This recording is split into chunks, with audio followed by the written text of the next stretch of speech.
नमस्कार, welcome back to my YouTube channel. आज एक बहुत ही इंटरेस्टिंग और हिस्टोरिकल डे रहा मार्केट्स का। एक तरह से सबसे बड़ा मर्जर अनाउंस हुआ।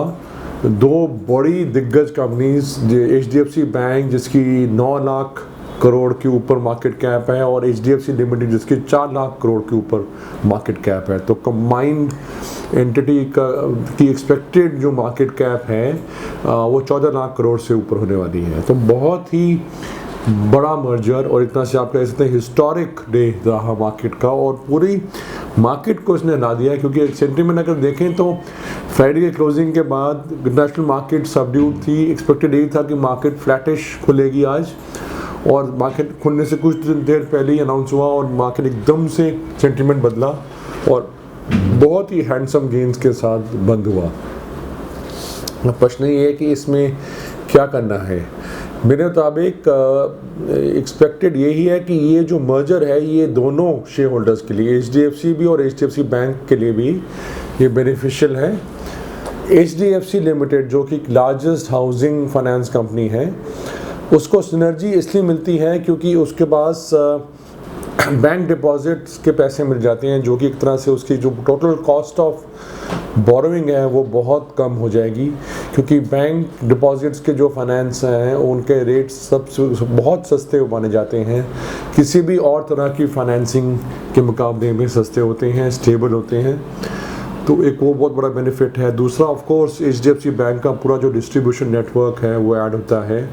HDFC बैंक की जो एक्सपर्टीज़ है, उनके जो बाकी प्रोडक्ट्स की जो सेलिंग टीम है उसके साथ उनका एक मर्जर होता है, और ओवरऑल मैन पावर कॉस्ट दोनों एंटिटीज़ की कम होंगी क्योंकि ओवरलैप होगा।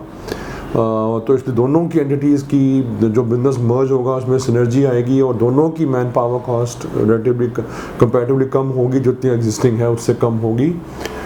तो ये दोनों का बेनिफिट होगा। HDFC बैंक का क्या बेनिफिट होगा कि एक इस्टेब्लिश्ड प्रोडक्ट डिस्ट्रीब्यूशन उसके पास आ जाएगी, जो कि HDFC के पास है हाउसिंग लोन की। वो बहुत अच्छी सिनर्जी उनकी एग्जिस्टिंग उसके साथ जाती है प्रोडक्ट्स के साथ, और एक तरह से आप कह सकते हैं कि उनके जो सेलिंग टीम है या ब्रांचेस हैं उनके पास एक और रेडीमेड और वेरी वेल एस्टैब्लिश्ड प्रोडक्ट आ जाएगा, जिसको कि वो भरपूर फ़ायदा उठा सकेंगे।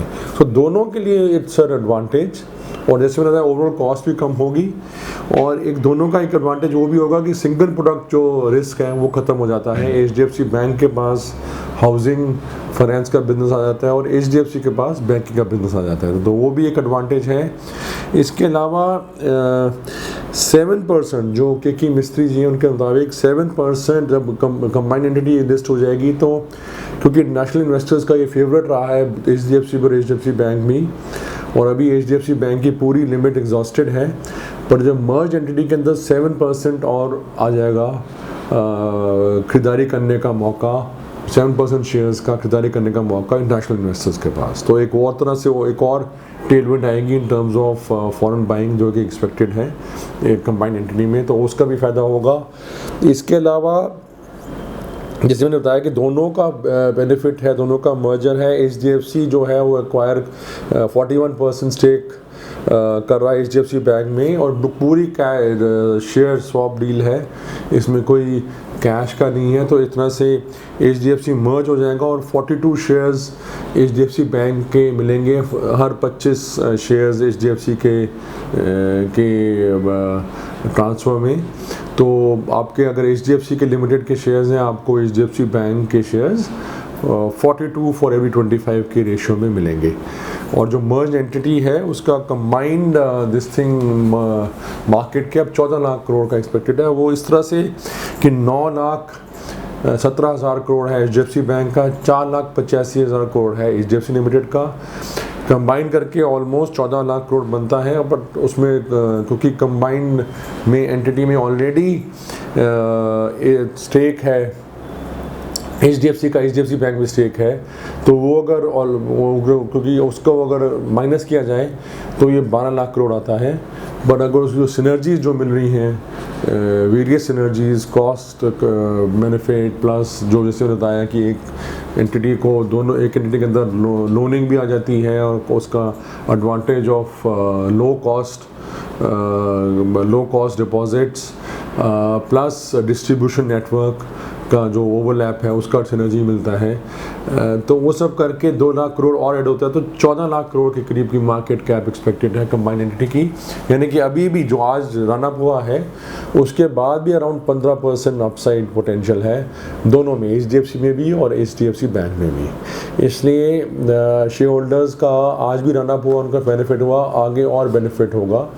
और कंबाइंड एंटिटी 14 लाख करोड़ की जो है वैसे ही इतनी जायंट प्लेयर हो जाएगा इंडिया में बैंकिंग और कंज्यूमर एंड हाउसिंग फाइनेंस का, कि वो ऑलरेडी एक तरह से एक बहुत ही अच्छा, अगर आप बैकग्राउंड में देखें तो HDFC के शेयर्स ने हमेशा अच्छा रिटर्न दिया है और इतनी बेहमत बनने के बाद तो और भी अच्छा स्टडी रिटर्न्स इन्वेस्टर्स को आते रहेंगे।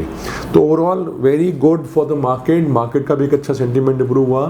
एंड बहुत दोनों शेयर होल्डर्स HDFC और HDFC बैंक दोनों शेयर होल्डर्स का मिनिमम 15% अपसाइड है इस मर्जर के कारण।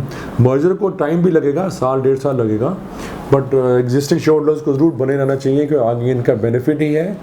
और नए इन्वेस्टर्स के लिए भी कोई भी डिप आता है किसी भी शेयर में तो वो एक बाइंग अपॉर्चुनिटी माना जाएगा। और मेरे मुताबिक overall it's a very good positive win win situation दोनों के लिए। और मेरे मुताबिक इसके बाद एक तरह से एक ये भी पॉइंट अच्छा कर रहा है कि गवर्नेंस इशू इस HDFC ग्रुप के इसलिए भी बहुत अच्छे हैं क्योंकि पूरी मार्केट में किसी को ये भनक नहीं लगी कि ये होने वाला है। नॉर्मली किसी भी कंपनी के अंदर इतना बड़ा मर्जर हो रहा हो तो भले ही मार्केट में कुछ न्यूज़ लीक हो जाती है या कुछ शेयर मूवमेंट शो हो जाती है, दोनों के शेयर सबड्यूड थे और एक तरह से गवर्नेंस क्वालिटी पे भी एक तरह से बहुत अच्छा थम्स अप है कि पूरी कमेटी जो बैठी थी उन्होंने अपने सीक्रेट रखा और कहीं भी किसी को भी बाहर खबर नहीं आई और कोई भी मूवमेंट शेयर्स में नहीं आई। और एक तरह से जो HDFC और HDFC बैंक दोनों थोड़े अंडर परफॉर्मर थे मार्केट में कुछ समय तक, एक वो भी करेक्ट हो गया तो पूरी मार्केट के लिए भी एक बहुत अच्छा है कि दिग्गज स्टॉक्स जो थोड़े अंडर परफॉर्म कर रहे थे वो वापस अच्छे सेंटीमेंट के साथ, अच्छे मूवमेंट के साथ वापस आए। तो ओवरऑल मार्केट के लिए भी अच्छा है और जैसे मैंने बताया कि दोनों शेयर होल्डर्स HDFC बैंक के लिए भी एक विन विन सिचुएशन। काफ़ी सिनर्जीज हैं, कॉस्ट कंट्रोल बेनिफिट होता है, डिस्ट्रीब्यूशन के दोनों सिनर्जीज बेनिफिट होती हैं, काफ़ी मैन पावर रिड्यूस भी कर पाएंगे, प्लस हाउसिंग फाइनेंस के बिजनेस को एक लो कॉस्ट डिपॉजिट्स का बेनिफिट मिलता है और जो बैंक की पूरी ब्रांच नेटवर्क है प्लस उनकी सेल्स टीम है उनको एक एस्टैब्लिश्ड हाउसिंग लोन का ब्रांड और उसका प्रोडक्ट मिलता है। तो काफ़ी अच्छी सिनर्जीज हैं, मेरे मुताबिक दोनों में बाय करना चाहिए हर डिप में। और अगर आप ऑलरेडी इन्वेस्टेड हैं तो बिल्कुल बने रहें आगे चल के और कम से कम 15% का और अपसाइड आपको मिलना चाहिए। और जब कंबाइन हो जाएगी एंटिटी तो वो वैसे ही बहुत अच्छी एक दिग्गज एंटिटी होगी जो आगे चल के और अच्छा वेल्थ क्रिएट करेगी इन्वेस्टर्स के लिए। थैंक यू सो मच मेरा ये वीडियो देखने के लिए। अगर आपको अच्छा लगा तो ज़रूर लाइक और शेयर करिए। Thank you so much. नमस्कार।